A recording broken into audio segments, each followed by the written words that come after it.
O mais fascinante no sistema econômico é a simplicidade dos seus princípios básicos. Qualquer um pode aprender em 2 dias os fundamentos básicos da economia. Eles são muito simples. Os princípios elementares da economia são: as pessoas podem gastar seu próprio dinheiro melhor do que podem gastar qualquer outro, com mais cuidado do que gastariam o de outra pessoa. Comprar barato, vender caro. Esses princípios são muito simples. E ainda assim, parece ser tão difícil para as pessoas entendê-los. E as pessoas frequentemente os entendem errado. E a principal razão pela qual fazem isso, e isso que é realmente fascinante, é que quase sempre o que é verdade para o indivíduo é o oposto do que é verdade para todo mundo. Você desce à rua e compra alguns morangos. Você pensa que pode comprar quantos morangos quiser pelo preço que está sendo vendido. E você está certo. Mas vamos supor que todo mundo no país tentasse comprar mais morangos. Não haveria mais morangos. A quantidade total de morangos é fixa. O preço teria que subir. Então, do ponto de vista do indivíduo, a quantidade é variável e o preço é fixo. Para todos juntos, a quantidade é fixa e o preço é variável. E o que é verdade para morangos é verdade para quase tudo que você pode imaginar.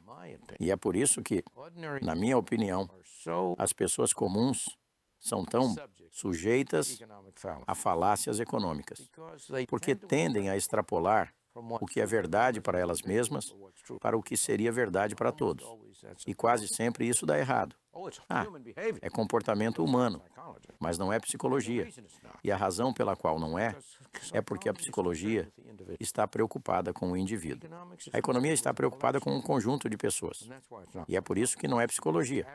É porque estamos observando o comportamento médio, enquanto o psicólogo está olhando para o indivíduo. E as aberrações, que serão de maior interesse para o psicólogo, se equilibrarão do ponto de vista do economista. Não temos um mercado livre. Não se engane. E os maiores inimigos de um mercado livre, os 2 maiores inimigos do mercado livre são 2 grupos separados. Meus colegas acadêmicos e empresários. Existem empresários que são inimigos do livre mercado, não amigos. E os acadêmicos são todos a favor da liberdade. São a favor da liberdade para si próprios. Ou melhor, até isso está mudando, com essa bobagem do politicamente correto. Mas, historicamente, os acadêmicos sempre foram a favor da liberdade para si próprios. Eles querem poder dizer o que querem, escrever o que querem, fazer qualquer pesquisa que desejam, mas são todos contra a liberdade para todos os outros. Eles acham que sabem melhor o que é bom para os pobres do que os próprios pobres. Acham que podem administrar a economia melhor do que as empresas. Os empresários são exatamente o oposto. Eles são todos a favor da liberdade para todos os outros. E a qualquer momento você pode fazer qualquer grande empresário dar um discurso eloquente sobre as virtudes do livre mercado.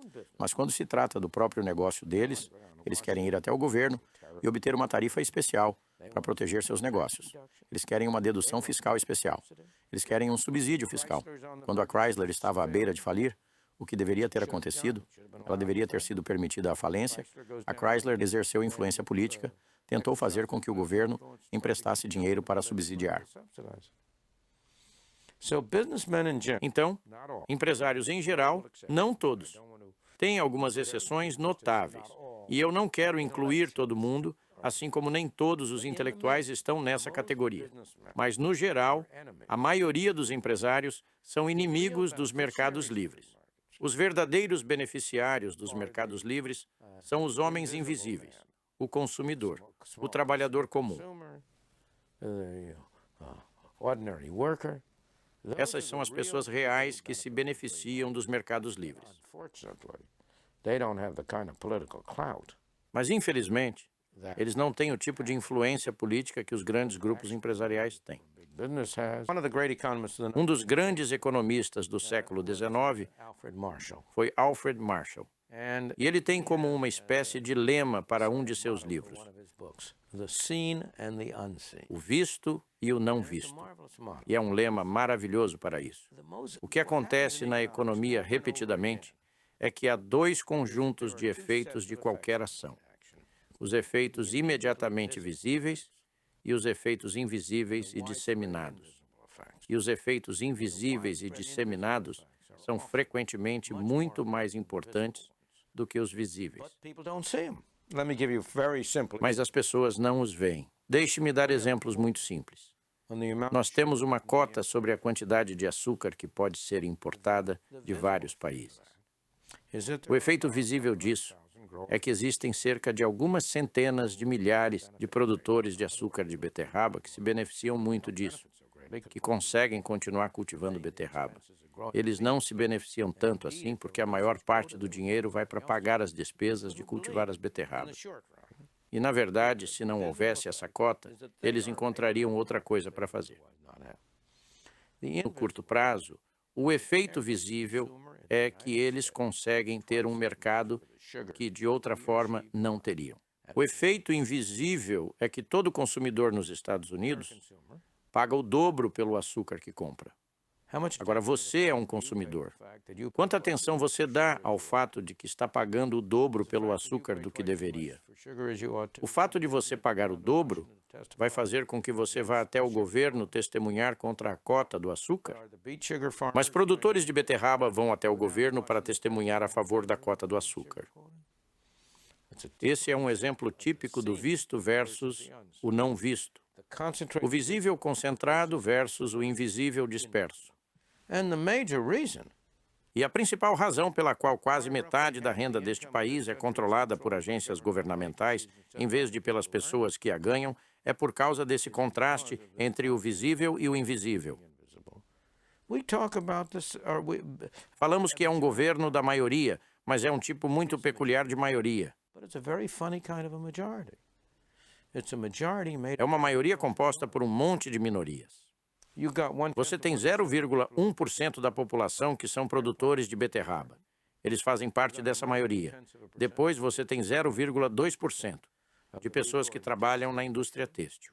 E eles nos fazem pagar o dobro do preço mundial por camisas e por outras coisas por causa de tarifas e acordos têxteis ao redor do mundo.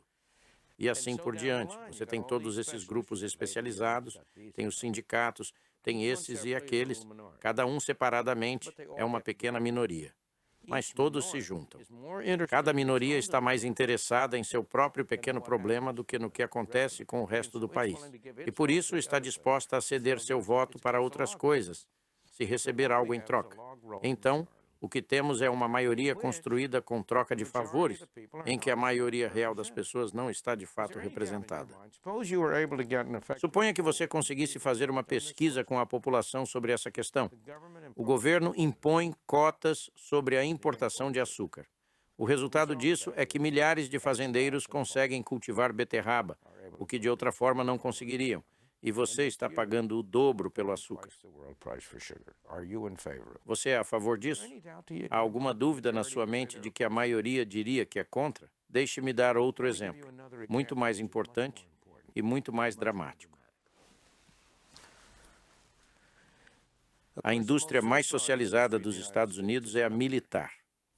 Mas depois da militar, a indústria mais socializada nos Estados Unidos é a educação. 9 em cada 10 jovens, deixando por um momento as faculdades e universidades de lado, embora isso também se aplique a elas, nós vamos focar no ensino fundamental e médio. Todo mundo reconhece que, ao longo das décadas, a quantidade de dinheiro investido nisso, em termos reais ajustados pela inflação, tem aumentado por aluno de forma bastante acentuada. E todo mundo reconhece que a qualidade da educação tem diminuído. Não há a menor dúvida. Todos os empreendimentos socialistas são iguais, seja na Europa, na Rússia, na Polônia ou nos Estados Unidos. Empreendimentos socializados produzem produtos de baixa qualidade a preços altos e conferem benefícios especiais a pequenos grupos.